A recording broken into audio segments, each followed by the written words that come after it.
কথায় আছে, সময়ের পূর্বে আর ভাগ্যের বেশি কেউ কিছুই পায় না।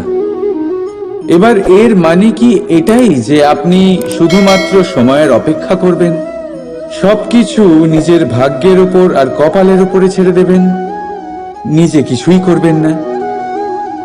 যদি আপনি এরকম করেন তাহলে আপনি একটা বস্তু অবশ্যই পাবেন: নিরাশা, অসফলতা। এবারে আপনি বলবেন, যদি সবকিছুই ভাগ্য আর সময়ের উপরে নির্ভরশীল হয় তাহলে আমরা কি বা করতে পারি? করতে পারেন চেষ্টা, পরিশ্রম। এই চেষ্টাই আপনার জীবনে সেই সময়কে আপনার কাছে টেনে নিয়ে আসে, সেই সময় যার অপেক্ষা আপনি করছেন।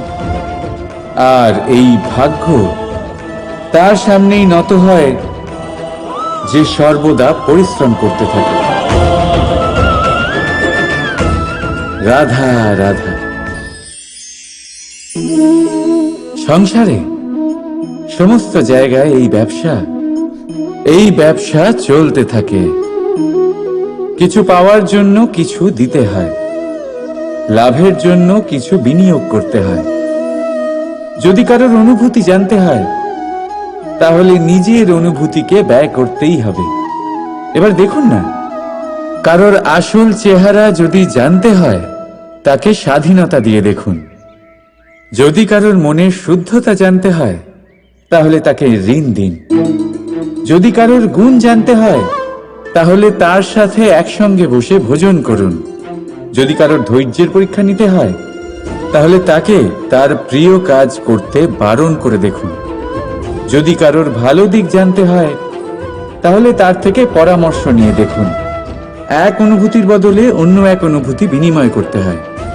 কিন্তু এই সংসারে একটাই এমন অনুভূতি আছে যেটা দেখার জন্য, যেটা পাওয়ার জন্য আপনাকেও ঠিক সেই অনুভূতিটাই দিতে হবে, আর সেটা হলো প্রেম। যদি কারোর ভালোবাসা দেখতে হয় তাহলে তাকে নিঃস্বার্থ ভালোবাসা দিন। যদি কারোর থেকে ভালোবাসা পেতে চান তাহলে তাকে নিঃস্বার্থ পরিশুদ্ধ ভালোবাসা দিন। রাধা রাধা। কর্ম। মানুষ সর্বদা কর্ম করতে থাকে, আর এই কর্মের জন্যই সে মান, সম্মান, ধন, প্রতিষ্ঠা লাভ করে। এবার মানুষ সবসময় চেষ্টা করে যাতে সে ভালো কর্ম করে যায়। তাহলে আপনাকে বলি, শুধু ভালো কর্ম করাই আবশ্যক নয়, তার থেকে বেশি জরুরি হলো এই খারাপ কর্মকে বোঝা আর তার থেকে দূরে থাকা। কারণ যখনই আপনি কোনো সঠিক কাজ করেন বা ভালো কাজ করেন, কেউ তা মনে রাখে না। কিন্তু এই সংসারে বিষয়টা হলো এরকম, আপনি একটা খারাপ কর্ম করুন আর সেটা সবার মনে থাকে। এই খারাপ কর্ম কাজলের এক কৌটোর মতো হয়। আপনি যতই চেষ্টা করুন বাঁচিয়ে ব্যবহার করার, কিন্তু এই কালিমা কোথাও না কোথাও অবশ্যই লেগে থাকে। সেই জন্য জীবনে ভালো কর্ম অবশ্যই করুন, কিন্তু তার থেকেও বেশি জরুরি হলো এই খারাপ কর্মের থেকে দূরত্ব বজায় রাখা, আর এটা অবশ্যই করবেন। রাধা রাধা। এই সংসারে প্রত্যেক ব্যক্তি বড় কিছু করতে চায়, এমন কিছু যা এই সংসারে কেউ আগে কখনো করেনি। এমন জায়গায় পৌঁছতে চায় যেখানে এর আগে কেউ কখনো পৌঁছতে পারেনি। আর কেউ এতে সফলতা অর্জন করে। কিন্তু কিছু মানুষ অসফল হয় কেন? এটাই আমার প্রশ্ন। না তো তাদের ইচ্ছেতে কোনো কমতি থাকে, না কমতি থাকে তাদের চেষ্টায়। তাহলে কেন এরা পিছিয়ে পড়ে? এর উত্তর বড়ই সরল। এই সংসার আপনাদের বলি কিভাবে। আপনারা সকলে সংসারে মহান কাজ করতে চান, সেই মান, সেই সম্মান পেতে চান যা এর আগে কেউ কখনো পায়নি। কিন্তু আপনার সমস্যা এটাও যে এই কাজে সংসার আপনার সাথে থাকছে না। বড়ই অদ্ভুত ব্যাপার। দেখুন, ভুলে যান গোটা সংসারকে, জীবনে একা একা এগিয়ে চলুন। গঙ্গোত্রী থেকে যখন একটি জলের ফোঁটা বেরোয় তখন সেটা শুধু এক বিন্দু জল। তারপরে যখন সে তার যাত্রা শুরু করে অন্য জলের ফোঁটার সাথে মিশে, তখন সে স্রোতে পরিণত হয়, গঙ্গাতে পরিণত হয়।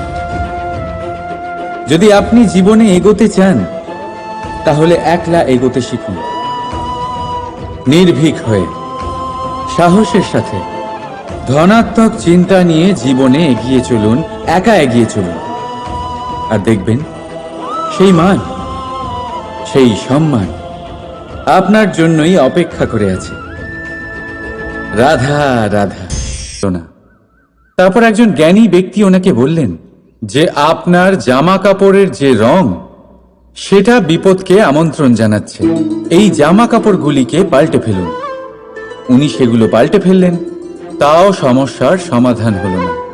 আবার একজন জ্ঞানী ব্যক্তি বললেন যে আপনার আশেপাশে যে মানুষজন রয়েছে তারা এটা চায় না যে আপনি সফল হন, তারা আপনার ক্ষতি চায়, তাদের সাথে সমস্ত সম্পর্ক ভেঙে ফেলুন।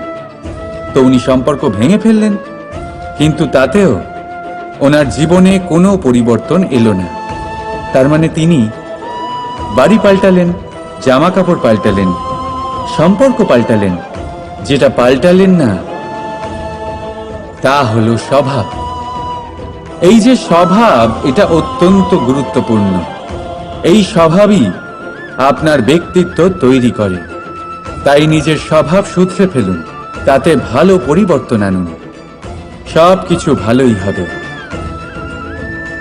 রাধা রাধা। এই প্রদীপ দেখতে পাচ্ছেন আপনি, নিজেও জ্বলে আর এই বাতিকেও জ্বালিয়ে রাখে, আর এই সংসারকে প্রদান করে প্রকাশ। অন্ধকারাচ্ছন্ন ব্যক্তিকে প্রদান করে আশার আলো। কিন্তু এটা কখনো ভাবে না যে সেই মাটি কেমন হবে যা দিয়ে এটা তৈরি করা হয়েছে, সেই কুমোর কেমন হবে যে একে আকার দিয়েছে। ভাবে না যে একে কিনেছে তার বাড়ি কেমন হবে, তা কতটা সুসজ্জিত। কিচ্ছু নয়, শুধু এই সংসারকে প্রকাশ প্রদান করে। আর হয়তো সেই জন্যই প্রদীপকে এত ভালোবাসা হয়। সে নিজের বা অন্যের বাড়ি দেখে কখনোই জ্বলে না, সে জ্বলে শুধু অন্ধকারের সাথে লড়াই করতে। তাই আপনিও নিজের ব্যবহার এই প্রদীপের মতো করে তুলুন, নিজের পরিচয় সরিয়ে নিঃস্বার্থভাবে কর্ম করে যান, আর নিজের জন্য এক নতুন, এক বিশাল, এক অদ্ভুত পরিচয় তৈরি করুন। রাধা রাধা। আপনি নিশ্চয়ই দেখে থাকবেন যে প্রদীপের নিচে অন্ধকার থাকে। যে প্রদীপ সংসারকে আলোকিত করে সেই প্রদীপের নিচেই অন্ধকার। এবারে অনেক মানুষ আছে যারা এই বিষয়টা এইভাবে দেখে যে ব্যক্তি নিজের সমস্যার সমাধান করতে পারে না আর গোটা সংসারকে উপদেশ দেয়। কিন্তু এইটা দেখার আরো একটা দৃষ্টিভঙ্গি আছে, আর সেটা হচ্ছে যে স্বয়ং জ্বলে সংসারকে আলোকিত শুধু সেই করতে পারে যা রাধার বড়ই শীতল হয়। এই সংসারের পথপ্রদর্শক সেই হতে পারে, এই সংসারকে দিশা সেই দেখাতে পারে যার মধ্যে সন্তোষ আর ধৈর্য শক্তি আছে। এবারে দেখুন, এটা অত্যন্ত গুরুত্বপূর্ণ বিষয় যে বিবেক তখনই কাজ করে যখন মন শান্ত থাকে, যখন মন শীতল থাকে। তাই যদি আপনি এই জীবনে কোনো বড় কর্ম করতে চান তাহলে সর্বপ্রথম আপনার এই মনকে, এই বিবেককে, এই হৃদয়কে, এই আধারকে, এই ভূমিকে শীতল রাখতে শিখুন। ধৈর্য ধরুন। সংসারে এমন কিছু নেই যা আপনি করতে পারবেন না। রাধা রাধা। সংসারে প্রত্যেক ব্যক্তি কোনো না কোনো রূপে ঈশ্বরকে মানে, কেউ মূর্তি রূপে, তো কেউ তত্ত্ব রূপে, কেউ ভাবনা রূপে, আবার কেউ স্বভাব রূপে। কেউ নিজের মধ্যে পরমাত্মা খোঁজে, আবার কেউ অন্যের মধ্যে। কারোর কাছে জ্ঞানই পরমাত্মা। সংসারে প্রত্যেক মানুষই কোনো না কোনো রূপে তার ঈশ্বরকে পেয়েই যান। কিন্তু একটা কথা বলবো, ঈশ্বর প্রথমেই নিজের একটা স্বরূপ পৃথিবীতে আপনার কাছে পাঠিয়ে দিয়েছেন। সেই স্বরূপ হলো আপনার মাতা, আপনার মা। সেই মা যিনি আপনাকে জন্ম দিয়েছেন, আপনাকে বাঁচতে শিখিয়েছেন, আপনাকে সংস্কার দিয়েছেন। যদি আপনি কখনো কোনো অনুচিত পথে অগ্রসর হয়েছেন, তখন তিরস্কার করে আপনাকে সঠিক পথে এনেছেন। যদি আপনি এই সংসারে অসফল হয়েছেন, তখন তার আঁচলের উষ্ণতা দিয়ে আপনাকে আশ্বাস জুগিয়েছেন। সেই সমস্ত কাজ করেন এই মা, যা ঈশ্বরও করেন। সেই জন্য মনে রাখবেন যে এই সংসারে আপনার সবচেয়ে প্রথম ঈশ্বর যদি কেউ থাকে, তাহলে তা আপনার মা। প্রত্যেক প্রতিমাতে ঈশ্বর নাই থাকতে পারে, কিন্তু প্রত্যেক মায়ের মধ্যে ঈশ্বর অবশ্যই থাকে। রাধা রাধা। অভিমান, আত্মসম্মান, অহংকার, দেখতে গেলে এই তিনটি শব্দ ভিন্ন ভিন্ন, কিন্তু এর মূল আধার একই, আত্মসম্মান। এবার যদি কথা বলি আপনার শরীরের, আপনার সংস্কৃতির, আপনার সম্পর্কের, তাহলে অভিমান থাকা স্বাভাবিক। এবার যদি কথা বলি আপনার ব্যক্তিত্ব নিয়ে, আপনার আদর্শ নিয়ে, আপনার বিচারধারা নিয়ে, তাহলে আত্মসম্মান হলো একটা গুণ। যদি এইভাবে বলা হয় যে আমি এই কার্য কারোর সাহায্য ছাড়া, সহযোগিতা ছাড়াও করতে পারি, তাহলে এটা আত্মসম্মান, আর এটা সঠিক। যদি এভাবে বলা হয় যে আমি এই কার্য কারোর সাহায্য ছাড়াই বা কারোর সহযোগিতা ছাড়াই করে ফেলেছি, তাহলে এটা অভিমান, এটাও সঠিক। কিন্তু এই কার্য শুধুমাত্র আমিই করতে পারি আর কেউ নয়, এটা অহংকার। তাহলে এই শব্দ এবং তার অর্থ বোঝার চেষ্টা করুন। জীবন ধারণের এক নতুন পথ খুঁজে পাবেন। রাধা রাধা।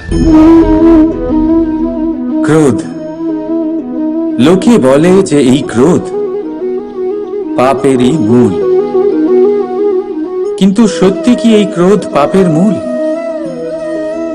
একটু ভেবে দেখুন, এই ক্রোধ বাস্তবে আসলে কি? এই ক্রোধ একটা অনুভূতি যা আপনার মধ্যে হঠাৎই অসীমিত তেজ সঞ্চালন করে। এবারে আমি আপনাকে কিছু উদাহরণ দিচ্ছি যাতে আপনি বুঝতে পারেন যে ক্রোধ আপনার জন্য ভালো কি না। যদি কারোর সাথে অন্যায় হয় আর এটা দেখে আপনার ক্রোধ হয়, আর এই ক্রোধ আপনাকে তার সাহায্য করতে প্রেরণা যোগায়, তাহলে এই ক্রোধ অবশ্যই ভালো। যদি কোথাও আপনি দেখেন যে কোনো নারীর উপরে অত্যাচার হচ্ছে আর সেটা দেখে আপনার ক্রোধ হয়, আর এই ক্রোধ আপনাকে তার সাহায্য করতে সাহস যোগায়, তাহলে এই ক্রোধ অবশ্যই ভালো। যদি এই সংসারে কোথাও আপনি কোনো অনৈতিক কাজ বা ছলনা দেখেন আর আপনার তাতে ক্রোধ না হয়, কিছুই অনুভব করেন না, তাহলে এটা কাপুরুষতা। তার মানে এটাই যে আপনি আপনার মনুষ্যত্ব হারিয়ে ফেলেছেন। তাই এটা বোঝার চেষ্টা করুন, আপনার ক্রোধের তেজের ব্যবহারের উপরে নির্ভরশীল হলো এই ক্রোধ আপনার জন্য পাপের সমান, নাকি এই ক্রোধ আপনার জন্য পুণ্যের স্থাপক। রাধা রাধা। মোহ কোনো বস্তুর উপরে থাকে তাহলে তা লালসা হয়ে যায়। মোহ কোনো বিশেষ ব্যক্তির উপরে হয়ে গেলে তা প্রেম নয়, আকর্ষণ হয়ে যায়। মোহ কোনো চাহিদার উপরে হয়ে গেলে তা বাসনা হয়ে যায়। মোহ বিজয়ের উপরে হয়ে গেলে তা কুণ্ঠা হয়ে যায়। মোহ নিজের সংস্কৃতির উপরে হলে আপনাকে সংস্কৃতির রক্ষক বানায়। যদি এই মোহ নিজের গুণের উপরে হয়, তাহলে সেই শিল্প দ্বারা আপনি এই সংসারে অদ্ভুত সব কাজ করতে পারবেন। এবারে এটা আপনার উপরে নির্ভরশীল যে এই মোহকে আপনি সৃজনের আধার বানাতে চাইবেন নাকি বিনাশের অস্ত্র বানাতে চাইবেন। ভেবে দেখুন, সিদ্ধান্ত আপনার। রাধা রাধা। এই লক্ষ্য আসলে কি? এই লক্ষ্য তাই যা আমরা পেতে চাই। এই সংসারে সুখী কে হয়? সুখী সেই যে তার লক্ষ্য পেয়ে গেছে। দুঃখী কে হয়? দুঃখী সেই যে তার লক্ষ্য এখনো পায়নি।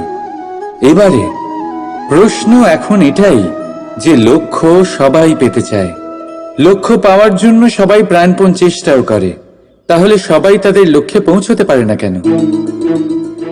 ঠিক আছে, কোথাও না কোথাও কিছু না কিছু কমতি থেকেই যায়, যাই বাধা থাক।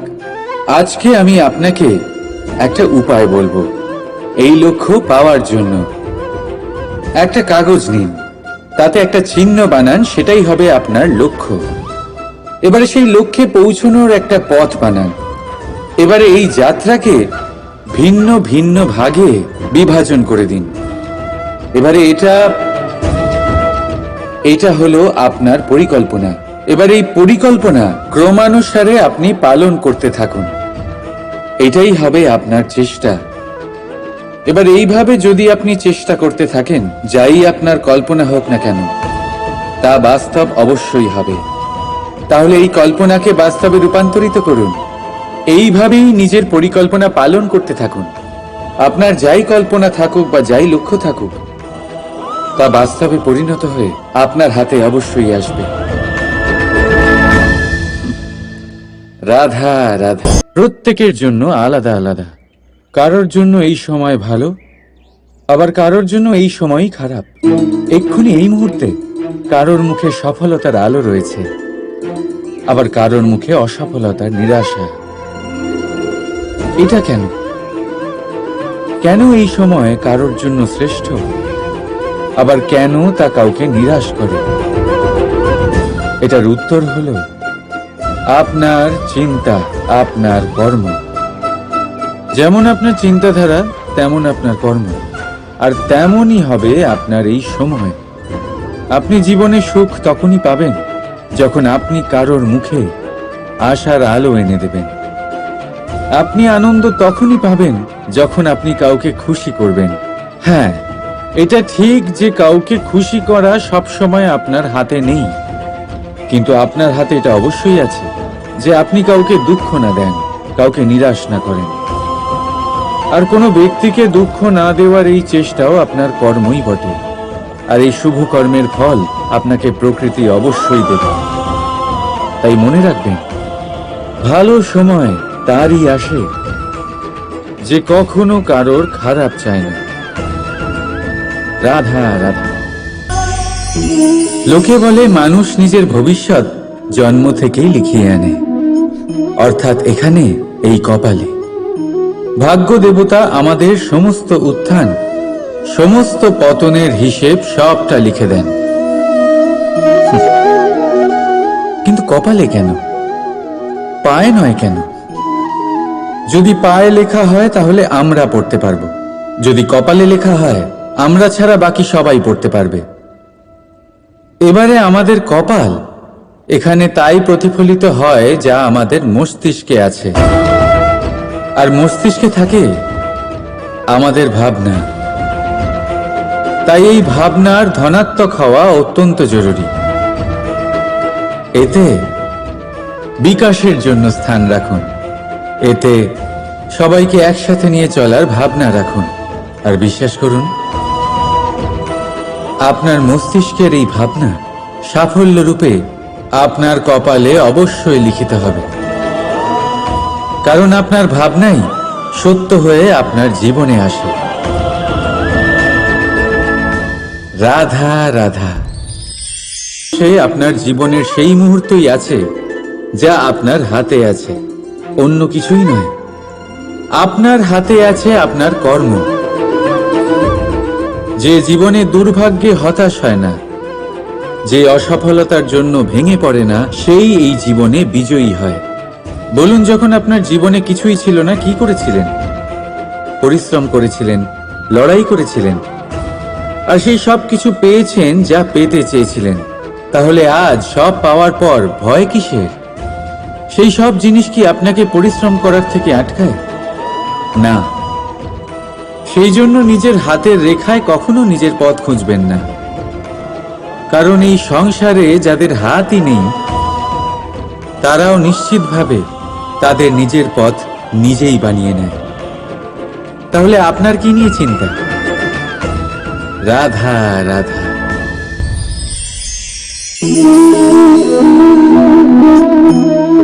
লোকে আমাকে সবসময় জিজ্ঞেস করে যে, কানাই, এখন তুমি বড় হয়ে গেছো, এই বাচ্চাদের সাথে থেকে তুমি সবসময় দুষ্টুমি করো কেন? তুমি বড় হয়ে গেছো, বড়দের মতো থাকো। বেশিরভাগ লোকে এটা বুঝতে পারে না, ভাবে উনি তো ভগবান, ভগবানের মতো গম্ভীর নয় কেন? এবারে আমি কি করে বোঝাবো সবাইকে যে আমার ভগবান হওয়ার পিছনে যে সবচেয়ে বড় রহস্য এই আসে? কারণ বাচ্চাদের থেকে বড় কোনো ভগবান হয় না। এবারে দেখুন না, পুরাণ আর বেদের কোনো জ্ঞান নেই ওদের, কিন্তু খুব ভালোভাবেই জানে যে একজন উদাস ব্যক্তির মন কি করে ভোলানো যায়, কি করে তাকে আনন্দ দেওয়া যায়। আর এই এক বিশাল ব্যাপার। কোনো ন্যায়, কোনো নীতির জ্ঞান নেই ওদের, কোনো ভেদাভেদ করতে জানে না। কিন্তু এটা অবশ্যই জানে একজন একা অজানা ব্যক্তিকে নিজের দলের সদস্য কি করে বানাতে হয়, কি করে তাকে আপন করতে হয়। আর এক বড় ব্যাপার, এই বাচ্চাদের থেকে অনেক কিছু শেখার আছে। তাই আপনারাও নিজেদের জীবনে গম্ভীর হওয়ার চেষ্টা কখনোই করবেন না। আর যদি করেন, তাহলে এই সংসার খুবই নীরস লাগবে আপনার। আপনিও বাচ্চাদের মতো নিষ্পাপ থাকুন আর নিজেকে আনন্দে রাখুন। লাভ আর ক্ষতির ঊর্ধ্বে গিয়ে সম্পর্ককে দেখুন। জ্ঞান অর্জন করার পরিবর্তে ভালোবেসে সম্পর্ক পালন করুন।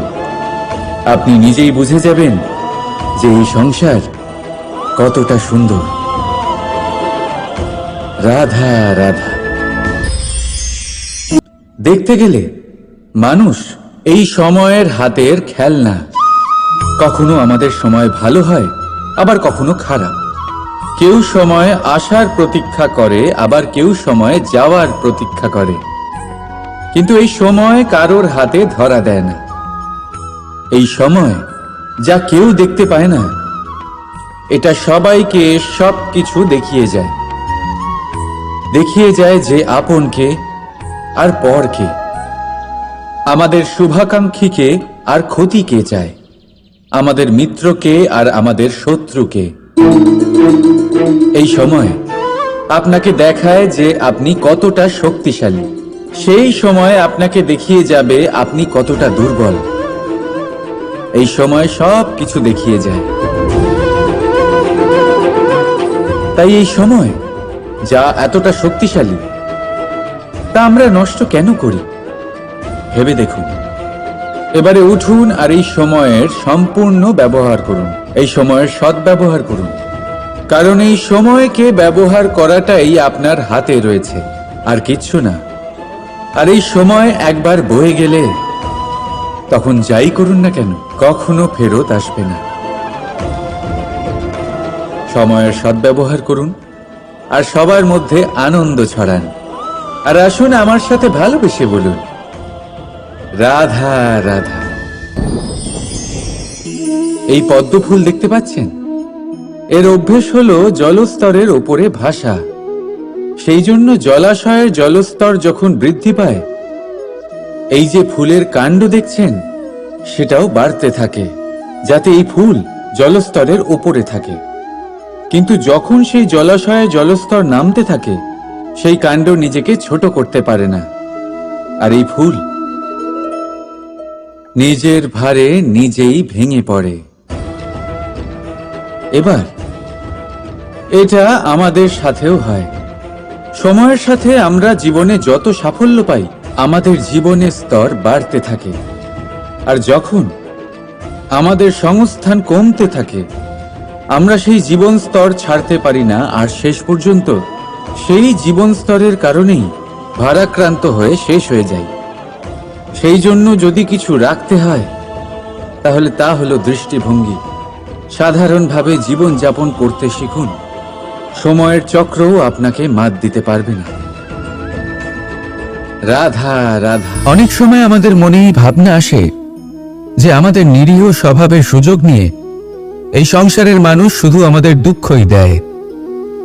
কতবার এমন মনে হয় যে আমরা সবাইকে সাহায্য করার জন্য এগিয়ে যাই আর সকলে আমাদেরই দোষ দেয়।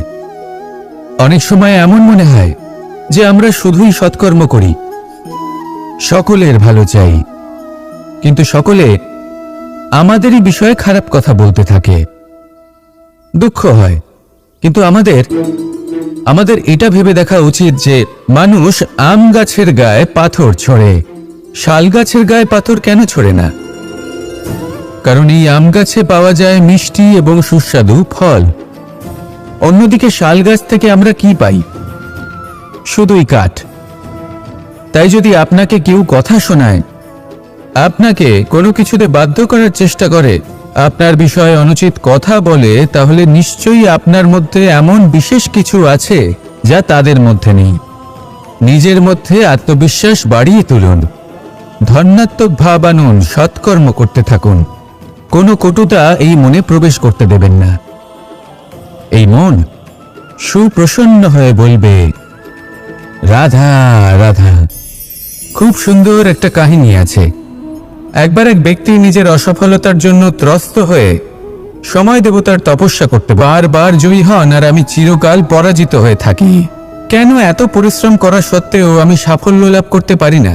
তখন সময় দেবতা উত্তর দিলেন, যে দিন হোক বা রাত, ঝড় হোক বা ভূমিকম্প, রোদ হোক বা বৃষ্টি হোক, সময়ের সূত্রপাত হোক বা প্রলয়, আমি থামি না, আমি চলতেই থাকি। আর সেই জন্য যিনি থেমে যান তিনি পরাজিত হন, আর আমি জয়ী হই। এটাই আমাদের শিখতে হবে। জীবনে সবসময় চলতে থাকুন, কখনো থামবেন না। হ্যাঁ, কিছুক্ষণের জন্য বিরতি নিতে পারেন, বিশ্রাম করার জন্য, নিজেকে আরো সশক্ত করে তোলার জন্য, কিন্তু থেমে যাবেন না। নিরন্তর কর্ম করতে থাকুন, পরিশ্রম করতে থাকুন, তবেই এই সংসার আপনাকে মনে রাখবে। আসুন আমার সাথে ভালোবেসে বলুন, রাধা রাধা। আমাদের মধ্যে এমন অনেক মানুষ আছেন যারা বই পড়তে পছন্দ করেন। অনেক মানুষ আছেন যারা ভিন্ন ভিন্ন রকমের কাহিনী পড়েন।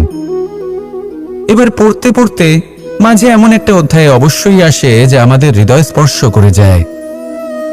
আমরা হৃদয় যন্ত্রণা অনুভব করি, তাও আমরা সেই কাহিনী শেষ পর্যন্ত পড়ি, এবং তখন আমরা বুঝতে পারি যে সেই যন্ত্রণাময় অধ্যায়টি কেন এসেছিল, তার থেকে আমরা কি শিক্ষা পেলাম, এবং আমরা অবশেষে লক্ষ্যেও পৌঁছলাম। কিন্তু যদি সেই যন্ত্রণাদায়ক অধ্যায়টিতে আপনি থেমে যান, আপনি যদি এটা ভাবেন যে আমি আর পড়তে পারবো না, তাহলে আপনি জানতেও পারবেন না যে পরবর্তীতে কি হতে চলেছে। এই মন দুঃখে ভরে উঠবে, মনে প্রশ্ন আসতেই থাকে যার উত্তর আমরা পাই না, নিজেদের লক্ষ্য বুঝতেই পারি না। এইভাবেই আমাদের জীবনেও যদি এমন কিছু হয় যা অত্যন্ত দুঃখজনক, যদি এমন কোনো কঠিন অধ্যায় আপনার জীবনে আসে, থামবেন না। তাহলে আপনার জীবনের কাহিনীর একটি যন্ত্রণাদায়ক দুঃখজনক অধ্যায় মাত্র। শেষ পর্যন্ত এই কাহিনীতে টিকে থাকুন, কর্ম করতে থাকুন।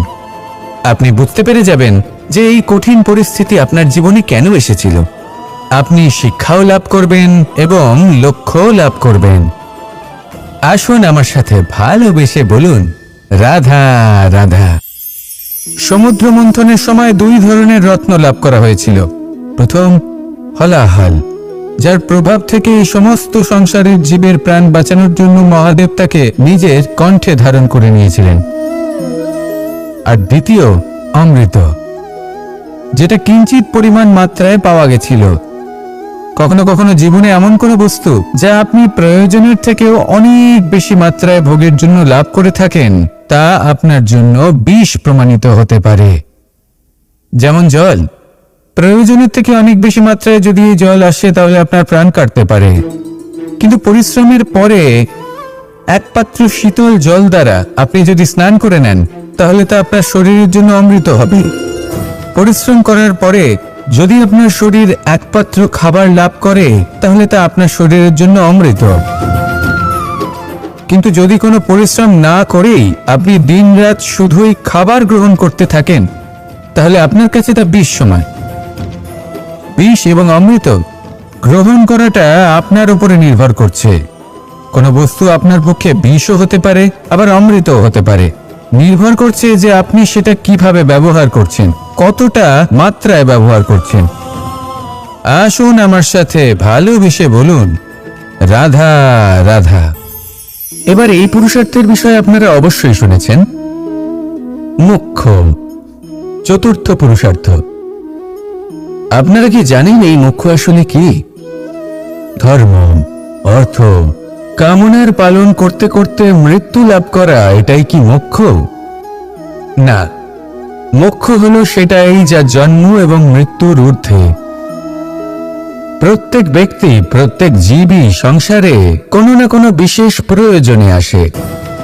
ধর্মপথে, সৎপথে অর্থ উপার্জন করা, প্রয়োজনকে পূর্ণ করার চেষ্টা করতে করতে সেই প্রয়োজনকে পূর্ণ করা তাকে মুক্তির পথে নিয়ে যায়, যা হলো মোক্ষ।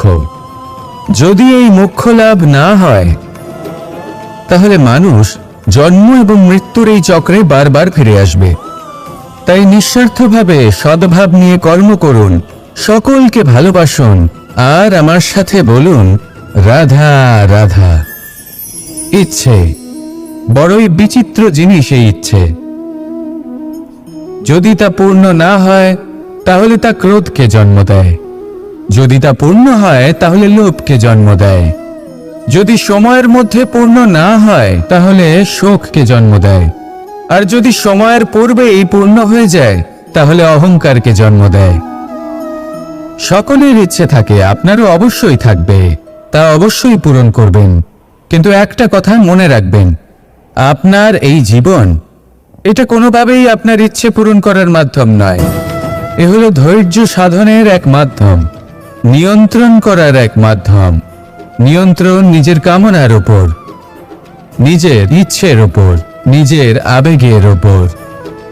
কারণ ইচ্ছে এটা হলো সেই অশ্বের মতো যা একবার লাগাম ছাড়া হয়ে গেলে, আপনার হাত থেকে যদি এই লাগাম বেরিয়ে যায় তাহলে তা আপনাকে সোজা বিনাশের পথে নিয়ে যেতে পারে।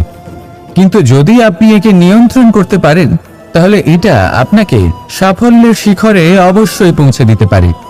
তাহলে ইচ্ছেগুলিকে নিয়ন্ত্রণ করুন আর আমার সাথে ভালোবেসে বলুন, রাধা রাধা। মানুষের জীবন বড়ই বিচিত্র হয়। যেই মুহূর্তে জন্ম নেয় একটা প্রতিস্পর্ধায় প্রবেশ করতে থাকে। মানুষ জন্ম নেয় আর প্রতিস্পর্ধা শুরু হয়ে যায় ভাই এবং বোনের মধ্যে সর্বশ্রেষ্ঠ হবার, সবার থেকে এগিয়ে থাকার। তারপরে সে যায় গুরুকুলে, নিজের বন্ধুদের মধ্যে সর্বশ্রেষ্ঠ হওয়ার প্রতিস্পর্ধা শুরু হয়। এবার সেখান থেকে বাইরে বেরিয়ে সংসার জীবনে প্রবেশ করে ধন উপার্জনের প্রতিস্পর্ধা শুরু হয়। তা সে যুদ্ধই হোক বা কলা হোক, এই প্রতিস্পর্ধা কখনোই আমাদের পিছু ছাড়ে না। তাই যদি প্রতিস্পর্ধা করতেই হয় তাহলে আমরা মানুষকে সাহায্য করার প্রতিস্পর্ধা কেন করব না? এমন এক প্রতিস্পর্ধা যাতে যে কেউ জিতুক বা যে কেউ হারুক না কেন, লাভ সকলের হবে। সকলের মধ্যে প্রেম বিতরণ করতে থাকুন, এইভাবেই আনন্দ বিতরণ করতে থাকুন, আর আমার সাথে ভালোবেসে বলুন, রাধা রাধা।